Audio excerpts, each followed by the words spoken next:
Hello everyone, welcome on our YouTube channel. In this video lecture, we are going to learn some concepts of the science. Physics made easy quota help you to learn more about the science. So we are going to understand about the work that in our daily life we use the word work more frequently. A student sitting on a chair learning his lesson usually say, please don't disturb me, I am doing work. But you will be surprised that in terms of physics the student is not doing any work. So we are going to understand about the chapter work, power and energy in terms of the science. So in this video lecture we are going to learn these topics. Please have a look at these topics. Law of conservation of energy.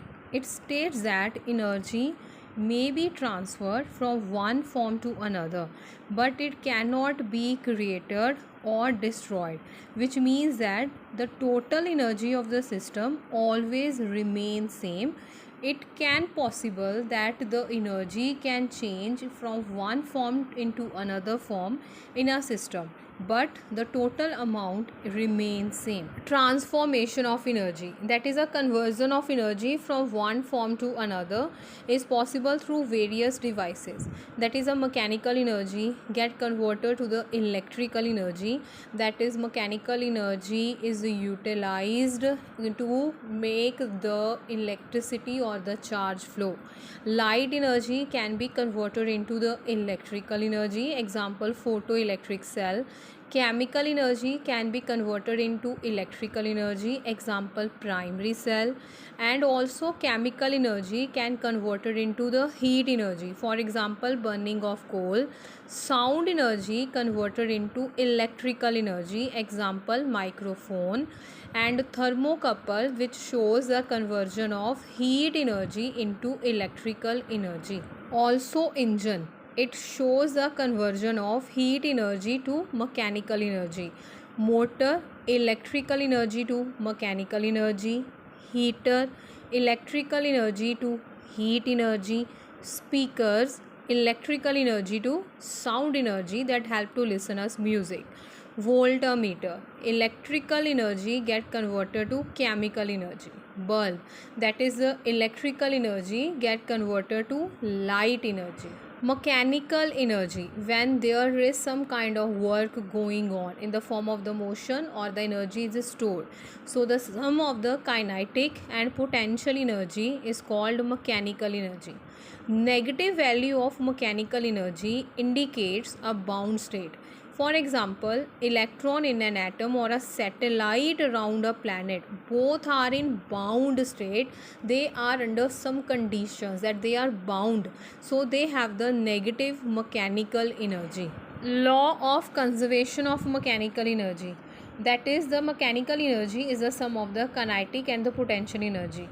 Conservation means what is the value of the sum of kinetic and potential energy at the start of a process must remain constant throughout the complete process, and the final answer is same as the initial answer. So for the conservative forces, the sum of the kinetic and the potential energy at any point remain constant throughout the motion. It only depends upon the initial value and the final value. It does not depend upon the time and the position. And this law that is given in a box is law called as the law of conservation of mechanical energy. That is, the final sum of the kinetic and the potential energy is equal to the initial sum of the kinetic and potential energy. Then about a linear momentum, we know that linear momentum depend upon the mass as well as also on the velocity of the object. Linear momentum can only be conserved when there is no change in the velocity. That is only possible if there is no external force applied.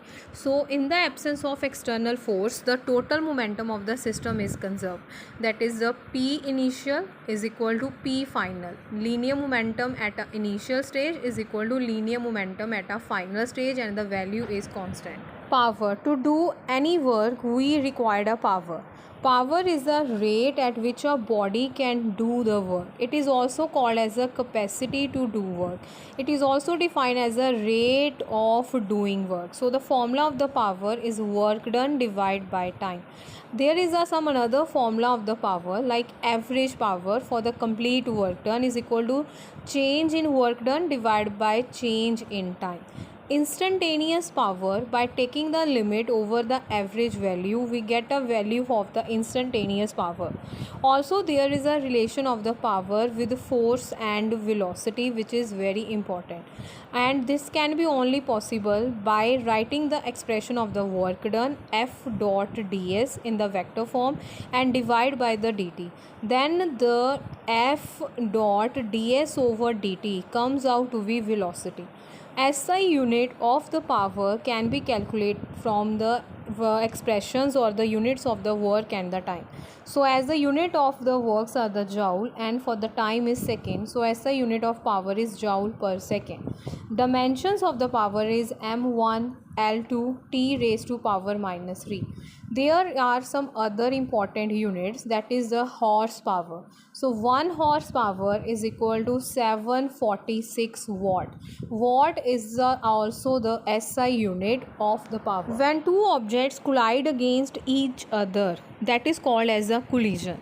So for the collision, we consider an isolator system in which the system is completely isolated from the surrounding and only the particles inside the system can interact with each other. They can collide with each other, exchange their energy as well as momentum. So collision is an isolated event in which a strong forces act between two or more bodies of a system for a short time, and as a result of which the energy and momentum of the interacting particle changes.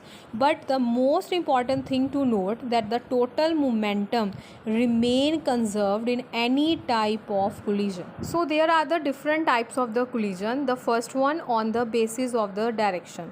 The number one, head on collision. That is when the particles are moving along a straight line. So if the motion of colliding particles before and after the collision is along a straight line, that there is no other path for the particles to move, then it is said to be head on or one dimensional collision.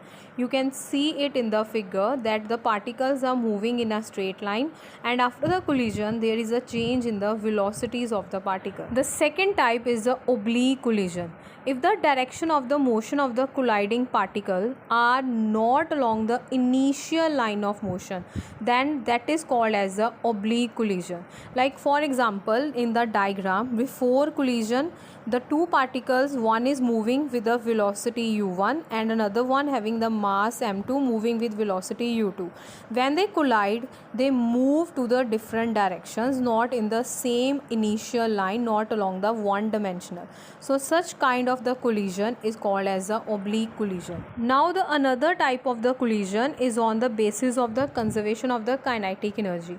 The first one, that is a ideal condition, elastic collision, in which kinetic energy is conserved. That is, kinetic energy before the collision is equal to kinetic energy after the collision. Next type of the collision is a inelastic collision in which kinetic energy is not conserved. You can see in the picture also the two objects collide with each other. Kinetic energy before the collision is greater than as compared to the kinetic energy after the collision, because in this case after the collision kinetic energy converted into some other forms like heat energy, sound energy. Perfectly inelastic collision. In this collision, two bodies stick together or move with the same velocity after the collision. You can see in the diagram that the two objects stick together and then they start moving with the same velocity, and for this case momentum remain conserved. Or in all these three types of the collision, there is only change in the kinetic energy. Now let us solve the derivation for the perfectly elastic head-on collision. So for this we consider two masses m1 and m2 moving with the velocity u1 and u2 before collision. When they collide, this is because the velocity u1 is greater than the u2. Then after collision they start moving with their final velocities v1 and v2 in the same direction. So we know that for the elastic head-on collision there are the two things that we are going to discuss. The first is a conservation of momentum and the second one is a conservation of the kinetic energy. So by the law of conservation of momentum, momentum before the collision of the system is equal to the momentum after the collision of the system.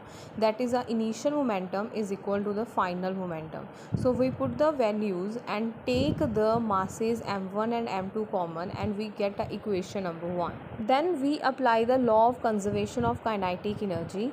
Kinetic energy before collision is equal to kinetic energy after collision. Then take the masses as a common and we get the equation number 2. Then we can solve the equation number 1 and 2 and we can apply the formula of the mathematics, that is the identity a square minus b square, on the equation number 2, and we have the equation as the final answer after solving u1 minus u2 is equal to v2 minus v1. Hence the relative velocity of separation is equal to the relative velocity of approach. This is called the Newton's law of impact or the Newton's law of elastic collision. So from the velocity of approach and the velocity of separation we get a new definition of the coefficient of restitution. This is practically important for the concept of the collision and this is denoted by the symbol E. It is defined as the ratio of the relative velocity of separation and the relative velocity of approach. So for the perfectly elastic collision, relative velocity of approach is equal to relative velocity of separation. So the coefficient of restitution is equal to 1. But for the perfectly inelastic collision, v2 minus v1 is equal to 0. That is, the relative velocity of separation is equal to 0 and we have the v2 is equal to v1. Hence E is equal to 0. For inelastic collision, E lies between 0 and 1. The value of E is 1 for elastic collision, 0 for perfectly inelastic collision, and remember E lies between 0 and 1 for inelastic collision.